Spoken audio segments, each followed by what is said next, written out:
तुम सुख की तलाश में हो, लेकिन क्या कभी रुक कर ये सोचा है कि जिस सुख के पीछे तुम भाग रहे हो वो सच में सुख है या सिर्फ एक पल का नशा। हस्तमैथुन उस नशे की तरह है जो शुरू में मीठा लगता है, लेकिन अंत में भीतर एक अजीब सा खालीपन छोड़ जाता है। जब तुम इसे करते हो तो लगता है जैसे सारी बेचैनी खत्म हो गई, मन हल्का हो गया, लेकिन कुछ ही पलों बाद शरीर ढीला पड़ जाता है, आंखों में वो चमक नहीं रहती और मन में कहीं ना कहीं एक बोझ आकर बैठ जाता है कि तुमने अपनी ही ताकत को एक पल के आनंद के लिए गिरवी रख दिया। ये एक आदत नहीं, ये धीरे धीरे अपनी ही ऊर्जा का सौदा है। तुम सोचते हो कि ये तुम्हारा निजी मामला है, लेकिन ये तुम्हारे आत्मविश्वास, तुम्हारे व्यवहार और यहाँ तक कि तुम्हारी उपस्थिति में झलकने लगता है। समस्या सिर्फ ये नहीं है कि ये तुम्हारे शरीर को कमज़ोर करता है, असली खतरा ये है कि ये तुम्हारे मन को गुलाम बना देता है। ये एक आदत बन जाती है, एक चक्र जिसमें उत्तेजना, सुख, थकान और फिर वही लालसा बार बार आती है। तुम सोचते हो कि तुम इसे नियंत्रित कर रहे हो, लेकिन धीरे धीरे यह आदत तुम्हें नियंत्रित करने लगती है। एक तस्वीर, एक वीडियो, एक नोटिफिकेशन और तुम्हारा मन उसी पुराने रास्ते पर दौड़ पड़ता है।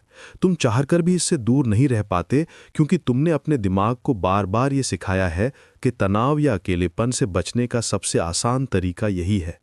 ये असली आज़ादी नहीं, ये मानसिक गुलामी है, और गुलामी चाहे शरीर की हो या मन की, दोनों ही तुम्हारी आत्मा को तोड़ देती हैं। देखो, ये केवल एक शारीरिक क्रिया नहीं है, ये तुम्हारे भीतर के खालीपन का आईना है। हस्तमैथुन अक्सर तब होता है जब तुम अकेले हो, बेचैन हो या भावनात्मक रूप से खाली महसूस करते हो। ये तुम्हारे भीतर की उस कमी को भरने का एक सस्ता तरीका है, लेकिन वो कमी कभी भरती नहीं। तुम बस उसे कुछ मिनटों के लिए ढक देते हो, जैसे कोई टूटी दीवार पर रंग कर दे, बाहर से सुंदर लगे लेकिन अंदर से वही दरारें बनी रहें।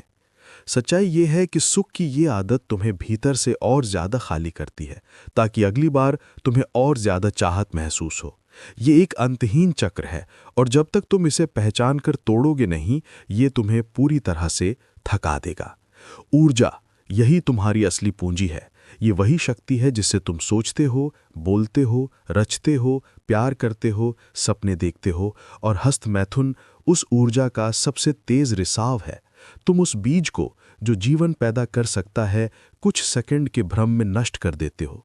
ये वैसा है जैसे किसान अपने सबसे अच्छे बीजों को सड़क पर फेंक दे, सिर्फ इसलिए कि वो एक पल के लिए हल्का महसूस करना चाहता है।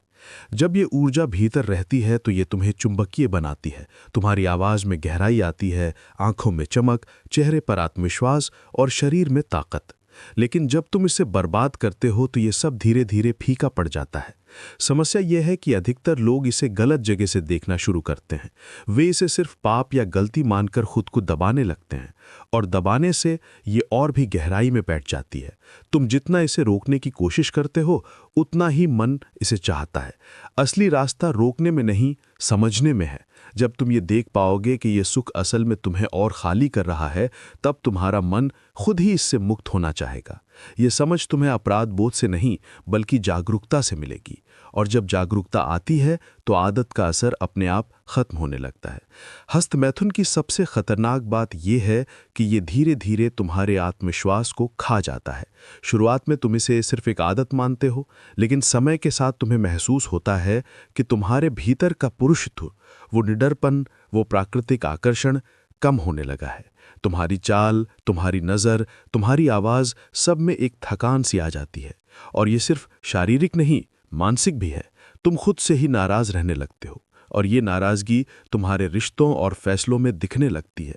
ये एक धीमा जहर है जो तुम्हारे व्यक्तित्व को धीरे धीरे ख़त्म करता है। अगर तुम सच में मजबूत बनना चाहते हो तो अपनी ऊर्जा को बचाना सीखो। ये वही ऊर्जा है जो तुम्हें असली आत्मविश्वास देती है, जो तुम्हें भीड़ में अलग बनाती है। जब तुम इस ऊर्जा को भीतर रखते हो तो ये तुम्हारी सोच को तेज करती है। जब तुम इस तुम्हारे शब्दों में असर लाती है, तुम्हारे फैसलों में दृढ़ता भरती है, और सबसे अहम बात, ये तुम्हें अपने ऊपर नियंत्रण का एहसास कराती है। ये नियंत्रण वही असली ताकत है जो तुम्हें किसी भी चुनौती के सामने डटकर खड़े होने की क्षमता देती है। सोचो, क्या कोई आदमी जो हर बार अपनी ही ऊर्जा खोता है, सच में जीवन के बड़े लक्ष्य हासिल कर सकता है? क्या वो अपने सपनों के पीछे उतनी ही ताकत और जुनून के साथ भाग सकता है?